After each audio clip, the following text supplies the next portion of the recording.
Welcome back to Brave Talks. I'm Emily Nolan, and we are joining with Sara Agah Franti and Marti Nikko again.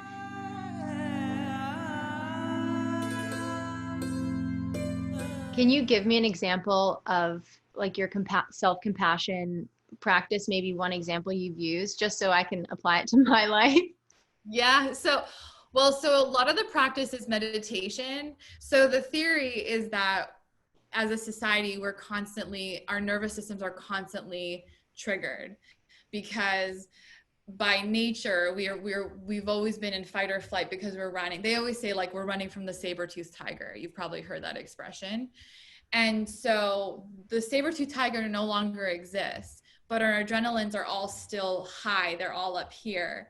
And so what we have to do is we use a meditation practice to learn what it feels like to calm our nervous systems down and be able to move through the world with a nervous system that's not triggered as easily or as reactive.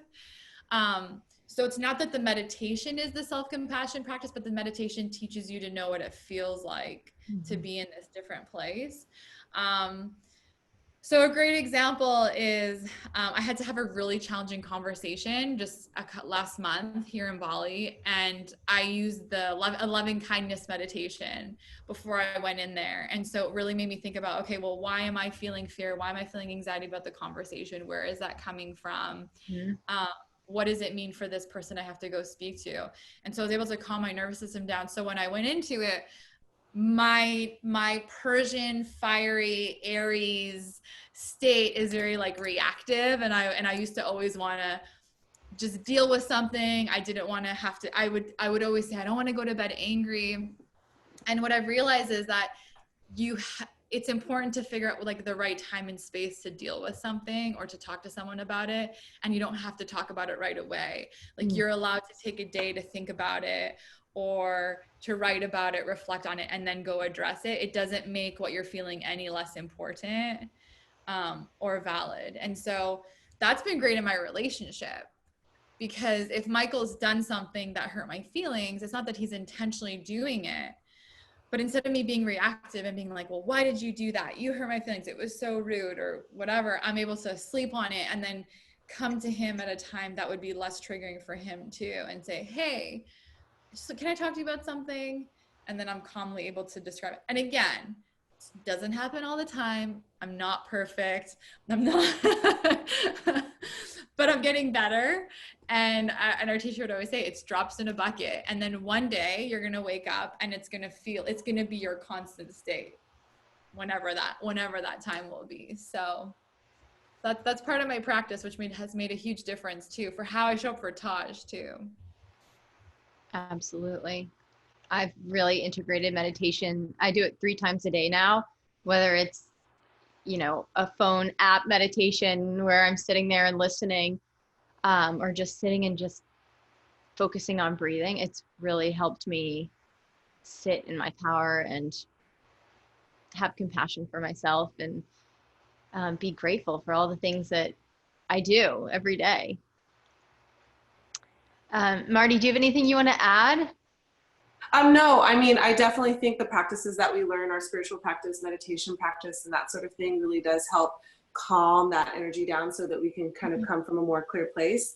For me, I mean, my internal voices are very loud, very, very, very loud. So it can be hard for me just to sit and be quiet because the internal voice just becomes even louder and louder. So for myself, for my loud, those dark places that speak really loudly, and I find that really the bhakti practice, chanting mantra, that sound resonance and vibration really help me. So where it's less quiet for me, I kind of have to have that repetition happening, and then those voices, that loud voice, whatever that is, that's trying to tell me something else, that calms down, that energy calms down, and then I'm able to move from a more clear place, and usually a more joyous place. Actually, it's never a guarantee with mantra, because mantra just clears it up for you. It like it clears it up so that you can see what's there. I know that we have all those like traditional pictures of hands in the air and everybody like smiling, but that's not always the case. Sometimes it can bring up, it allows what's true to bubble to the surface so that you can really see it. And that's why in Bhakti, we always say everything's included, all the emotion, like Sara said, there's no bad emotion, that it's human emotion. And we're here for the human experience. So we don't have to condemn those things, and feeling one, again, doesn't cancel the other, that they can exist, and we just want to move from a clear place. So that's why I have those practices, so that I can kind of clear, so I can see what's really there, and then take action or move in directions that make sense because I'm seeing more clearly. Yeah. I'm so glad you brought up mantra, because I'm dying to finish this amazing episode wondering and figuring out what the mantra was that you would say to yourself when you were being drugged through the dirt. Was there one thing that was like your pulse? You know, I use them. That's really hard to say. I'll say Om Namah Shivaya has always been a really big mantra for me. I don't know if it's just like my natural fighter sense, like I said before, like ready to weaponize and like fight the good fight. But also with Shiva, even though we know that he represents transformation and destruction, and basically that's what was happening, like this kind of destroying, you know, fires were being lit and everything, and then it's like, where do you go? Only way is through, right? So even though there's all of that, he's also known for compassion, a deep sense of compassion, a deep sense of inclusion. Everyone is welcome to the table with Shiva. You don't have to already be a good person to sit at his table. And that's the thing. You don't already have to know all the answers. You don't already have to be good. You can just be curious enough to show up to the table. And so I would say that has been a mantra that was definitely a strong point for me during that time, but in general. And in fact, anything that was at that time, I don't want to say more soft, but like we have this beautiful image of Krishna and Radha together. You know, they're the lover and the beloved. And it's really beautiful, and there's deer and birds, and I would just stare at that so angry. I just felt so betrayed by that vision, you know what I mean? That vision of wholeness and togetherness. And I was also going through a lot with the yoga community. I felt really like abandoned by the yoga community and really abandoned by the teachings, because if these teachings are so true, why does all this stuff, you know, keep happening?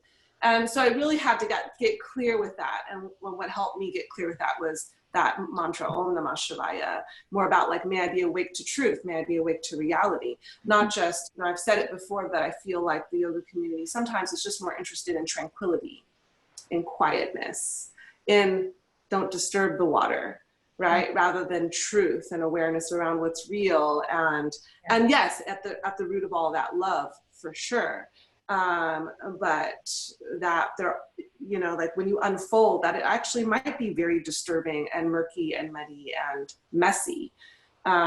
So I would just stare at that Krishna and Radha. It's still there. Like sometimes I think like, did I experience too much trauma and stare at that too long? And now it still kind of like triggers me a little bit. Like I was turn it around. Yeah, I was like, we might have to move this one. But I keep it there still, because there also is that aspect that me going through this doesn't cancel that either. And so in the wholeness of that. But yeah, I would say Om Namah Shivaya, remain awake to reality, to truth, your awareness around that. And in that, some deep compassion happens, you know? Remain awake to reality, remain awake to truth. Yeah. It's beautiful. Marti, I've been playing the harmonium here in Bali. I saw. So proud. I'm proud of you. I sent the harmonium back to California, but I'm sure I could find one here. But it's been so fun learning mantras. Yeah, you know what's so funny is those kinds of things. Like, I owned a harmonium for years before I played it, and you know, we look at this thing that feels far away from us, and we just look at it. We just think like, God, I can't, because we're already caught up in like maybe what we've heard, the great bhaktas that sing and chant and play the harmonium and how fancy it sounds and all of those things. But you start to realize when you just come to it just with an honest heart of just like, let me just kind of explore a little bit, all of a sudden you know like 3 or 4 chords and you have a mantra to chant, and it becomes this like really lifted experience, and I started teaching voice lessons, and I haven't done that in a really long time, like years and years and years. It was part of like my college requirements. You had to do some teaching and that sort of thing. So that's when I taught. But up until this point, I hadn't. And I all through the years here and there, yes, a friend, somebody I know, hey, can you give me some voice lessons? Sure. Of course I'm going to help my friends out. But I never have this like, feeling. And during quarantine, I had so many requests, so many people saying, hey, have you ever considered, do you teach voice? I started thinking like, why am I getting all these messages? But anyway, my point is I started teaching, which had to do with this feeling of worthiness, by the way, why I didn't quickly say yes. Because what you were speaking to in regards to what makes a person qualified to do that. And I had a conversation with Dres, and Dres is like, what makes you unqualified? First of all, you're singing all your whole life. You've taken lessons, you know what that's like. You went to school for music. I don't understand what this thing is. So anyway, it turns out I do have stuff to offer people. So I've been teaching voice lessons. Amazing. And really these voice lessons, people who are interested in singing and making pleasurable sound with their voice, and at the same time, having all kinds of discovery about their relationship with the voice. So there's a deeper learning happening while we're learning this kind of what brought them to it. It's kind of like yoga, like, oh, it's interesting. I might want to sweat. I might want to, you go, but then there's this kind of other thing happening. You're not quite sure what to call it. But that's what draws you back and brings you back again. Anyway, my point is I've had to teach people that all of the music that you've experienced, even if you don't know an instrument, all the music, the songs your mom sang to you when you were a baby, I tell them the teenage breakup song, that you kept playing over and over again. All that music is already informing you. It's already a part of who you are. So even before you touch the harmonium, even before you use your voice, you have all of this musical support, and you just have to be reminded of that. This musical support, whatever music traditions you grew up with, or the kind of music you listen to, that informs your sound, that informs who you are. And to know that you have backing behind that, even if you're just hitting like the first note. So we can't be afraid anymore. Not of that stuff, not of exploring creativity. Yeah. That's so yay. That's exciting. Yeah. Can't wait to see your Instagram story, Sara. About harmonium Instagram story. Oh, it's funny because so I've had friends who are like, do you want to go to kirtan? And I'm like, no. Like so often I'd be like, no. Or like you'd go to one, like there's kirtan, and I'm like, no, not doing that.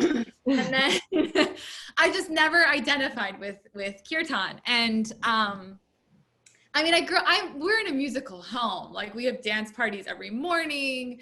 My husband's a musician. He's writing, recording everywhere. There's musical instruments around us all the time. We actually have a harmonium in our home that I've never touched.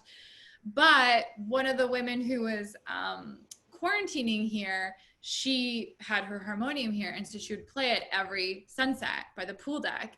And I would always see her playing. She's like, do you want to come chat with me? And I'd literally go, and I'd veer. I'm like, no, I gotta go see Taj. And then one day I was like, sure, I'm like, let me do that. And, it's kind of funny. Like I'm going to bounce around a little bit, but I think we all need wins. I think as women, because we've been raised to feel so insecure about ourselves and inadequate, that for us to be able to find ourselves again and find our confidence, we need little wins and we need people to champion us. And so a great example is there's one song that Michael would invite me out on stage to sing with him, Life is Better With You. And everyone's like, oh my gosh, your voice is so nice. And I would go, oh, it's just that one song that I know. Oh, it's nothing. It's just that one song.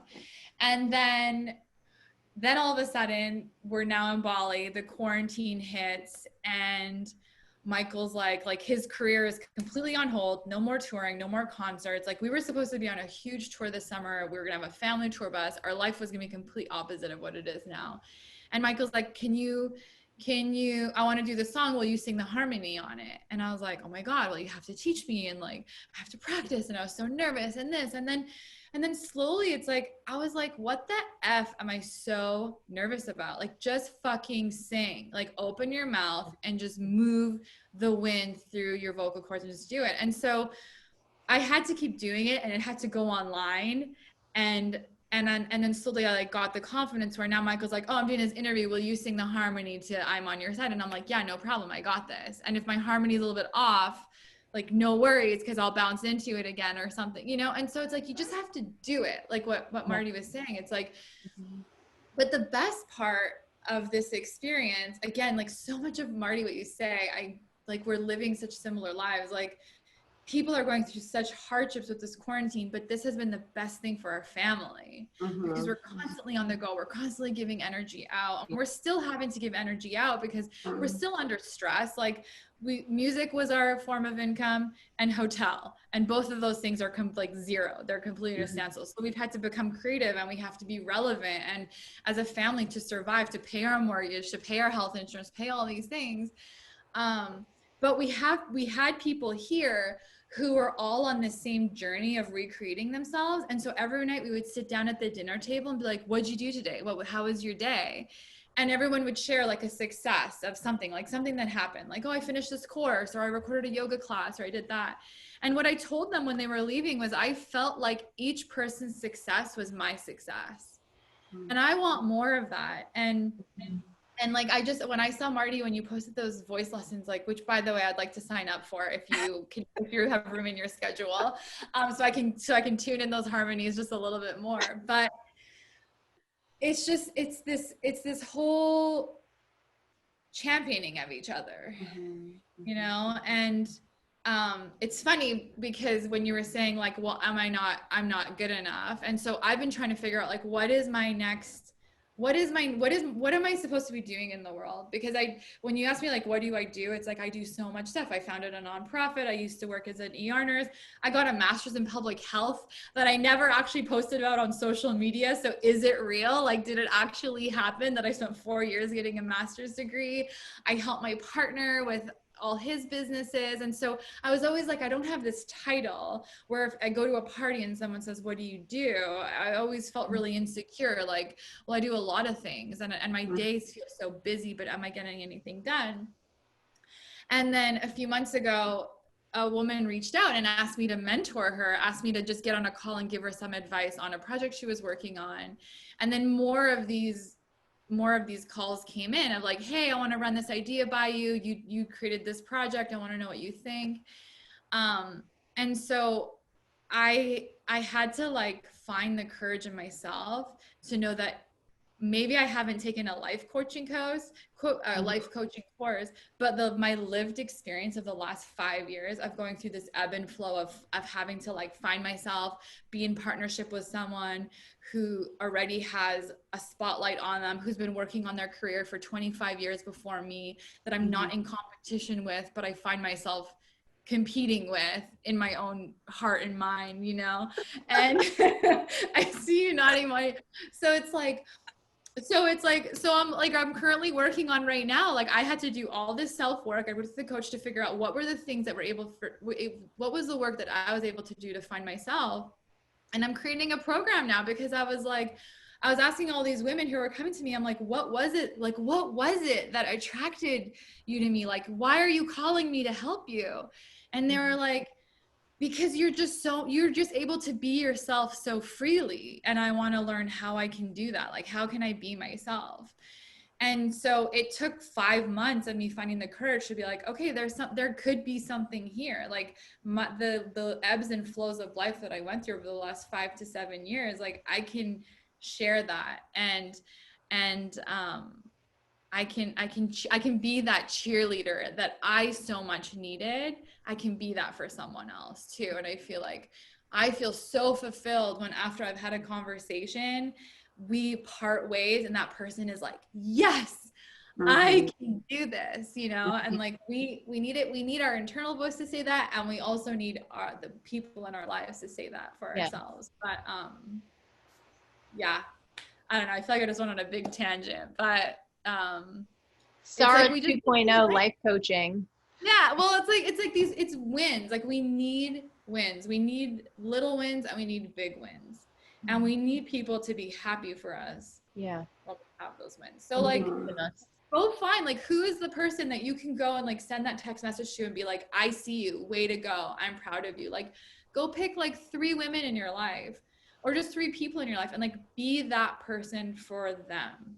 Yeah, you know, and intentionally go out of your way to be that person for them. And it's like that karmic energy will come back to you like tenfold, you know? So that's been my experience. Absolutely. And I feel like that's been my experience with my like ever growing friendship with Marti too. I feel the same. I've been one of the things that I look for is like working moms. If I can support a working mom, like I want to pay her well, I want to support her and, you know, work with her schedule. And I have so much respect for working moms right now. And anyway, that's who I'm like looking for in the world. If there's any working mama I can support, whether it's financially with some work to do or just some words and championing them with some cheer or a Brave Talk episode, that's what I'm looking for. So, and the coolest part is that that's you being your authentic self, because you're a mom. Like 21 months ago, or like maybe a little bit more, like, you know, before you're pregnant, like maybe it would feel a little bit like maybe, okay, yeah, I want to help working moms because I hear that it's hard, but it's like you are that person, and that's why it's so important to you. And I think like that's why it's so cool, and that's why it's going to change so many people's lives. Yeah, I think that when you become a working mom, you realize how hard you have to fight to be yourself, as you say. Like, how did you figure out to be yourself? And you're so free.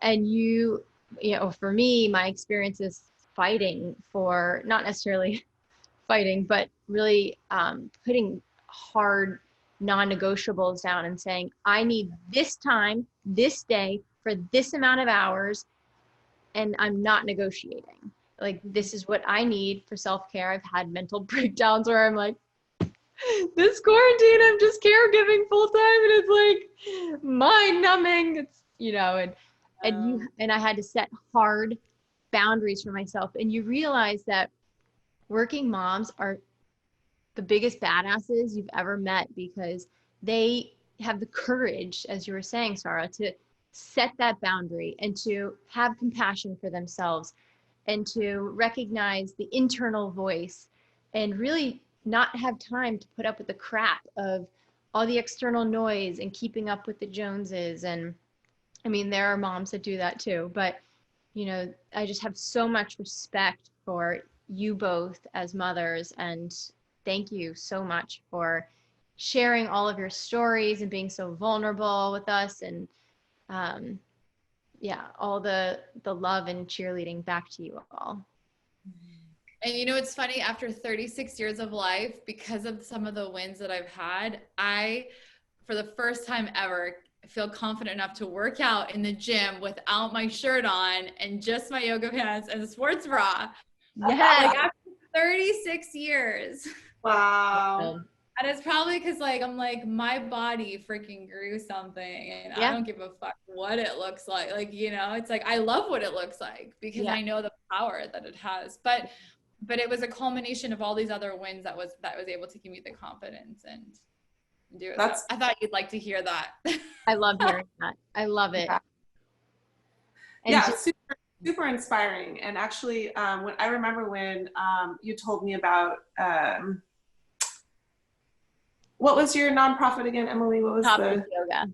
Yeah, she told me that. I looked at her like, I am not going to be topless yoga. I nursed a baby for a really long time. Yeah. This is before Layla, by the way. Just the first baby took it out. Like, no, I have a really soft, squishy center. No, that's not going to happen. And I wish I could say honestly that I feel like I'm at that point, Sara, and I don't even know that I'm there, like where you're at with that, like what you're saying. And it seems, I know that for some people listening who have maybe never had these kind of internal battles or self-image battles, it can sound actually really small, like, so what? There's like, but that's just a reflection of like that deep inner stuff that kind of keeps us weighed down. And so that's been a constant